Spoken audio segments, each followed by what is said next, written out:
And I think I'm somebody who gets bored very easily. So being a part of an agency or being a part of that kind of a chaotic world, I think just keeps throwing things at you that do not allow for boredom.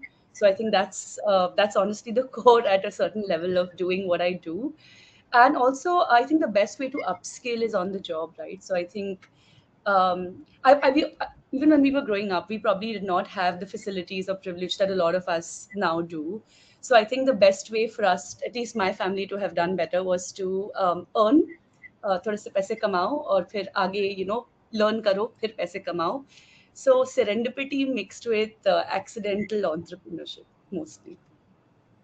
It's amazing. Over the last 5 or 6 years, I've been speaking to so many PR professionals across verticals, across geographies, and somehow there is one thread of commonality, some threads of commonality, I would say, that run through each of these, very interesting PR professionals who are doing really well in their careers, and still in other threads of commonality that run between, PR entrepreneurs.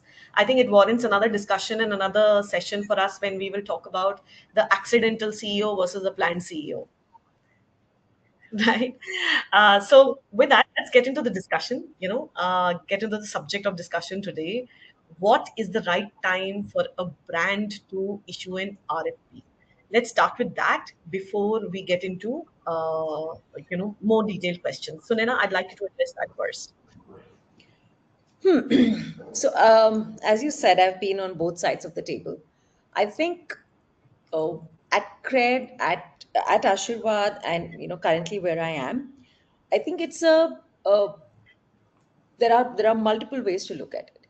But I think if I give you a short answer, when your top leadership aligns on the need of working with a set of specialists externally, is the right time to go for an RFP. When you are at a stage in your journey where in sourcing of expertise, skills, and talent is better for you because things are changing, you need a lot more. Also, you need a lot more interpersonal relationships. You need a lot more work to be done in house.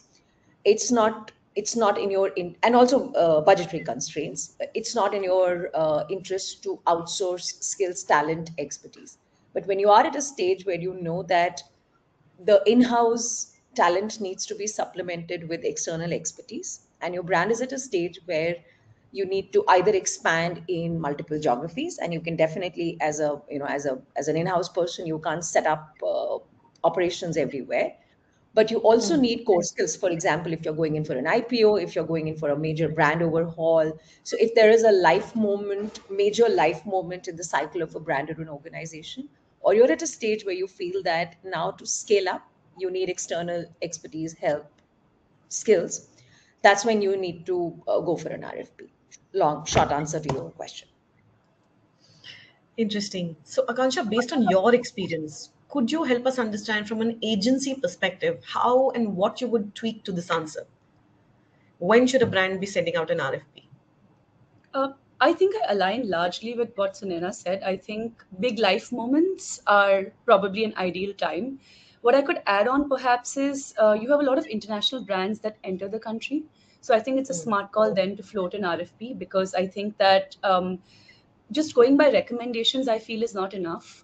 We have a lot of very young professionals who are doing great work, right? Very, very young boutique creative firms, or for that matter, larger format firms who perhaps have expanded into just newer business verticals. So I feel that floating an RFP in that sense could add a lot of value.